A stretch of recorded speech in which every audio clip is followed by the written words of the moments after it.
Hi, I am actress Sanjita और आप देख रहे हैं यूटीवी इंडिया। मथुरा में रीढ़ यानी स्पाइन से जुड़ी गंभीर बीमारियों के मरीज लगातार बढ़ रहे हैं। विशेषज्ञों का कहना है कि समय पर इलाज नहीं कराने पर यह समस्या स्थायी विकलांगता तक का कारण बन सकती है। या ये जानते हैं पूरी खबर। बदलती जीवन शैली, घंटों कंप्यूटर और मोबाइल स्क्रीन के सामने बैठकर काम करना और गलत प्रेशर की आदतें लोगों की रीढ़ पर भारी पड़ रही है। कमर दर्द, गर्दन दर्द, हाथ पैरों में सुन्नपन, स्कोलियोसिस यानी रीढ़ का टेढ़ापन और स्पाइनल इन्फेक्शन जैसे मामलों में लगातार बढ़ोतरी देखी जा रही है। मणिपाल हॉस्पिटल द्वारका नई दिल्ली के consultant spine surgeon doctor Nikhil Jain का कहना है कि अधिकांश मरीज तब अस्पताल पहुंचते हैं जब बीमारी काफी गंभीर हो चुकी होती है। उनके अनुसार लगातार दर्द, कमजोरी, सुन्नपन या शरीर के पोस्चर में बदलाव जैसे लक्षणों को नजरअंदाज नहीं करना चाहिए। समय पर जांच और इलाज से नसों को होने वाले स्थायी नुकसान और विकलांगता से बचाव संभव है। डॉक्टर जैन ने बताया कि अब मिनिमली इन्वेसिव और रोबोटिक स्पाइन सर्जरी जैसी आधुनिक तकनीकों से इलाज अधिक सुरक्षित और सटीक हो गया है। इन तकनीकों में छोटे चीरे लगते हैं, खून कम बहता है, दर्द कम होता है और मरीज जल्दी सामान्य जीवन में लौट सकता है। मथुरा के मरीजों की सुविधा के लिए डॉक्टर निखिल जैन हर महीने के दूसरे और चौथे शुक्रवार को शहर में ओपीडी परामर्श भी देते हैं। लगातार कमर या गर्दन में दर्द, रीढ़ की विकृति या हाथ पैरों में सुन्नपन जैसी समस्याओं से जूझ रहे लोगों को समय रहते विशेषज्ञ से सलाह लेने की अपील की गई है। विशेषज्ञों का मानना है कि सही जीवन शैली, नियमित व्यायाम और समय पर चिकित्सकीय सलाह में से रीढ़ की गंभीर बीमारियों से काफी हद तक बचा जा सकता है। ऐसी ही स्वास्थ्य और स्थानीय खबरों के लिए हमारे चैनल को सब्सक्राइब करें। मेरा एक्चुअली 2-3 साल से मुझे थोड़ा जो बैक पेन चल रही थी, तो लेकिन नवंबर के अंदर आफ्टर दिवाली मेरे पैरों में जो है सुन्नपन आना शुरू हुआ। पहले एक पैर में आना शुरू हुआ, मुझे लगा कि मैं फिजियोथेरेपी करा लूँगा। मैंने लोकल वृंदावन में 1-2 जगह से फिजियोथेरेपी करानी शुरू करी, लेकिन हर बार जब मैं फिजियोथेरेपी जैसे कराता था उसके बाद ठीक हो जाता था। इस बार मैं ठीक नहीं हो रहा था। इस बार मेरी वो दिक्कत बढ़ती चली जा रही थी और दिसंबर के फर्स्ट वीक में आते आते मुझे पता चल गया कि ये प्रॉब्लम अब ठीक नहीं हो रही है।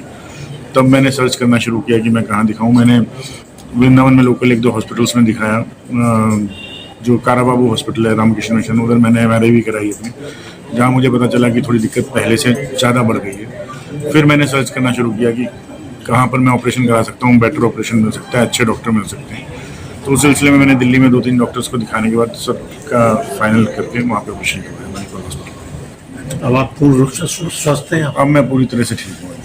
मणिपाल हॉस्पिटल सेक्टर 6 द्वारका से आपके पास ये मैसेज लेके आया हूँ कि स्पाइन की प्रॉब्लम्स जो हैं सोसाइटी में काफ़ी बढ़ रही हैं। हम लोगों के पास जाके मथुरा में यहाँ आके ओपीडी कर रहे हैं। हमें देखने को मिल रहा है कि काफ़ी लोग कमर की दिक्कत से परेशान हैं।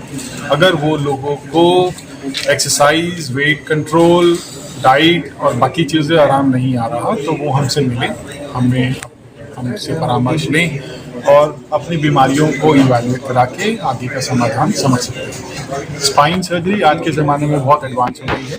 हमारे पास बहुत अच्छे इंस्ट्रूमेंट्स हैं, माइक्रोस्कोप, O-आर्म, रोबोट, नेविगेशन, ये सारी चीज़ें मणिपाल हॉस्पिटल में अवेलेबल हैं। हमारे पास सारी स्पेशलिटी के हाईली क्वालिफाइड डॉक्टर्स हैं। हमारे पास ICU का केयर बहुत अच्छा है। हमारे पास फिजियोथेरेपी, नर्सिंग स्टाफ बहुत हाई क्वालिटी का है। तो अगर आपको स्पाइन में कोई भी प्रॉब्लम है तो आप हमारे पास सेफली आके उसका ट्रीटमेंट करवा सकते हैं। संपर्क करना पड़ेगा। मथुरा में मैं महीने में 2 बार दूसरे और चौथे शुक्रवार को सुबह 11 से शाम दिन के 2 बजे तक स्पाइन की ओपीडी करता हूँ। मैं ओपीडी डॉक्टर राहुल सर के फिजियोथेरेपी सेंटर, कृष्णा नगर, रामलीला मैदान के सामने करता हूँ। अगर आपको संपर्क करना है तो आप वहाँ पे कॉन्टैक्ट कर सकते हैं। मणिपाल हॉस्पिटल द्वारका सेक्टर 6 में अब कंट्री हेड हूँ, जो कि मणिपाल हॉस्पिटल में सारे नॉर्थ इंडिया, नॉर्थ ईस्ट को हम पूरा कवर करते हैं।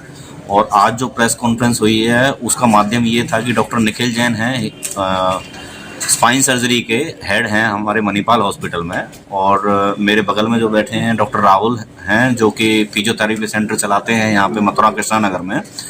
और डॉक्टर निखिल जैन जो हैं सर, वो महीने के दूसरे और चौथे शुक्रवार को 11 बजे से 2 बजे तक यहाँ ओपीडी करने आते हैं। और जो भी पेशेंट स्पाइन से ग्रसित हैं, स्पाइन रोग से, उनकी ओपीडी करते हैं। और जो भी ऐसा लगता है कि उनको सर्जरी लायक है या सर्जरी से बचा जा सकता है, जिनको नहीं हुआ है, उसका वो प्रॉपर इलाज करते हैं। और मणिपाल हॉस्पिटल की बात कहूँ तो मणिपाल हॉस्पिटल इंडिया की सबसे बड़ी चेन है, जो 51 हॉस्पिटल के साथ 12,500 बेड कार्यरत हैं हमारे। और बहुत जल्दी अभी IPO भी हमारा लॉन्च होने वाला है इसी महीने।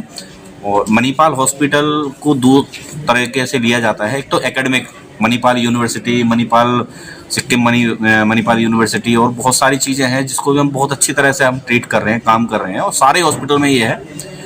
और इसी के साथ मैं आपका बहुत बहुत धन्यवाद करता हूँ कि आपके जरिए पता लगे कि लोगों में कि स्पाइन सर्जरी कोई खतरनाक बीमारी नहीं है, इसके बचा जा सकता है, इलाज हो सकता है प्रॉपर। और जैसा कि ओपीडी सर यहाँ करने आते हैं तो वो एक अच्छी उनको ओपिनियन मिले जिससे कि उनको बीमारी से राहत मिले। धन्यवाद। इससे जागरूकता के कार्यक्रम भी चलाए जाते हैं क्या? जागरूकता के हम बहुत कंटिन्यूसली प्रोग्राम चलाते हैं। हमारी मार्केटिंग टीम जगह जगह कम्युनिटीज़ में जाके हम, जैसे रोटरी क्लब है, लॉयंस क्लब है, सरपंचेस हैं गाँव के, आशा वर्कर्स हैं, तो उनके जरिए हम वहाँ पे एक योगा सेशन चलाते हैं, हम जुम्बा क्लासेस लेते हैं और हमारे जो फिजियोथेरेपी के डॉक्टर्स हैं वो जा के उनको रोगों से, स्पाइन सर्जरी के बचने के उपाय बताते हैं। एक्सरसाइज जो घर पे हम कर सकते हैं, हम फिजियोथेरेपी सेंटर ना जाके हम घर पे भी कुछ एक्सरसाइज जो कर सकते हैं वो हम उनको जाके बताते हैं। और ये हम कंटिन्यू 8 साल से कंटिन्यूसली 2 टायर सिटी और 3 टायर सिटीज़ में जा के हम ये काम कर रहे हैं।